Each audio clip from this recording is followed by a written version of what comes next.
ছোট্ট ছেলে মেয়েদেরকে ননির পুতুল করে গড়ে তুলবেন না, খবরদার। ওদেরকে কষ্ট সহিষ্ণু করে গড়ে তুলবেন।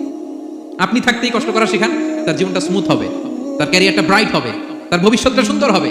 ছেলেমেয়েরা কিছু চাইলেই সাথে সাথে দিবেন। অনেক বাবা মা আছে এত আদর করে, এত বেশি আহ্লাদ করে, যা চায় তাই দেয়, পরে হিতে বিপরীত হয়, ঠিক কিনা? ছেলে মেয়েকে অভাব শেখান, ছেলে মেয়েকে কষ্ট শেখান, ওদেরকে সংগ্রাম শেখান, প্রতিকূল পরিবেশে কি করে টিকে থাকতে হয় এটার সবক শেখান। সেদিন লোকমান তাই করলেন, ছেলেদের সবর শিখাইলেন যে বাবা ধৈর্য ধারণ করো, আতঙ্কিত হবে না। জীবন এটা সহজ নয়, জীবন চলার পথ সহজ নয়, এটাকে সহজ করে নিতে হয়। কখনো সবর করে, কখনো ক্ষমা করে, কখনো অন্যকে ইগনোর করে, কখনো দোয়া করে, কখনো আল্লাহর উপর তাওয়াক্কুল করে, ঠিক কিনা? সারা জীবন এমন চলবে না, দুনিয়াটা বড্ড কঠিন, এখানে কেউ কাউরে জায়গা করে দেয় না, নিজের জায়গা নিজেরই করে নিতে হয়, ঠিক কিনা? ছোটবেলাতে লাইফ হ্যাকস, এই লাইফ হ্যাকগুলো আপনি শেখাবেন, লাইফ লেসনগুলো শেখাবেন। ধৈর্য ধরো, সৎ কাজের আদেশ দাও, মন্দ কাজের নিষেধ করো, কিন্তু শেষ হাসিটা তুমি